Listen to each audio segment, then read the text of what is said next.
Technology in the Classroom by Shannon Conley, Stephanie Wigley, and Kira Roy. Since the 1980s, technology has been quickly advancing in the world. It has continued to grow and change with new advancements being made each day. School districts are quickly starting to introduce technology to their students by incorporating it into the basic curriculum. This new concept of technology in the classroom has brought about many advantages along with disadvantages and barriers. The first technological device to be implemented in a school classroom tailored around the curriculum was the computer in the early 1980s. The computer, invented by Charles Babbage in 1830, sparked a revolution in every aspect of American life, particularly in the classroom. As the computer gained popularity and started to become more and more common in American life, especially in the workforce, educators and policymakers decided that their schools needed to hop on board with this new phenomenon of using technology in their classrooms. One of the main political goals of schooling is to prepare students to be successful and capable of working in the current global economy. At this time, educators widely agreed that this new technology should be employed in ways that would ultimately mimic real-world uses in order to prepare students for the 21st century. There's 3 main books we focused on when writing this paper.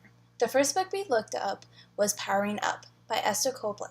This book focused on how teachers' understanding of technology can sometimes be a barrier if they don't understand the full context of that particular technology.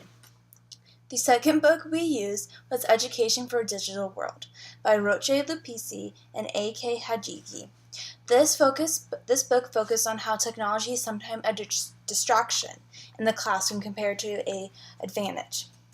The last book we looked at was Rethinking Education in the Age of Technology by Alan Colmes and Richard Halverson.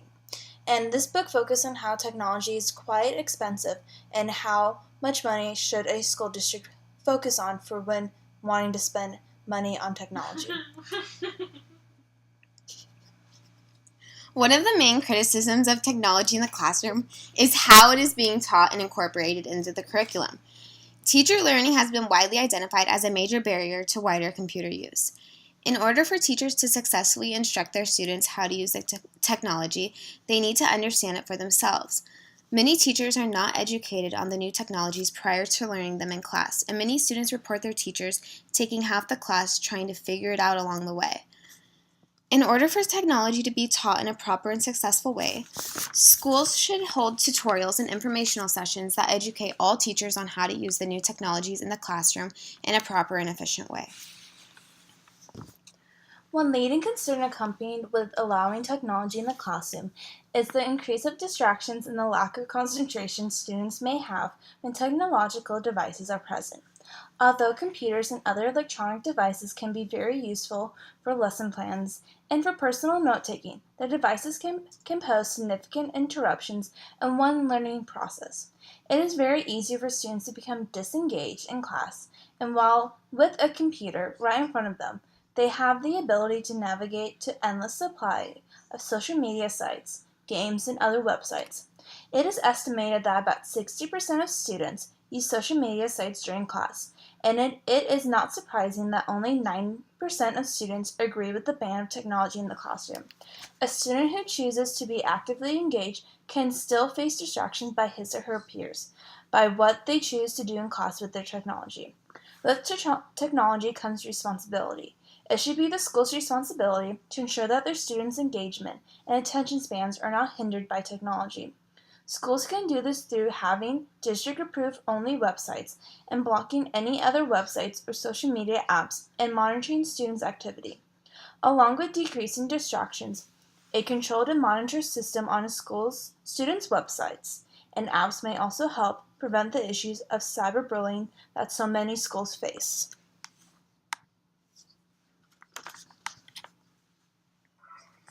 Do you prefer to handwrite your notes in the classroom or use your computer and type them out? I usually use my computer to type them out because it's easier. Definitely take them on my computer. I prefer handwriting my notes because it allows me to think about what is going on in the lecture, and so I have to write it down. When I'm just typing, you're just typing out keys, and it's less thinking involved. And then when you go back over it, it's a lot easier to just find it in your notes than it is to look for in the computer. And if your computer crashes, you're kind of in bad shape. But if you have your notes, then you're all set. And do you find yourself getting distracted easily in the classroom, or do you normally stay on task with the notes? No, not all the time. What do you do? Like Facebook, I don't know, the usual. Usually end up on Facebook or Pinterest. If you were to have your computer in the classroom, would you say there are other technological devices that would distract you in the classroom? Yeah, because like usually when people have their laptops like on, at least one of them has like Facebook open, and it's kind of like if they're kind of bored, then you kind of like start thinking about like, this actually is kind of boring, and then you kind of get like lose focus pretty quickly. Yes. Yes. My cell phone mostly. Looking at other people's computers. You know. Thank you. Yeah.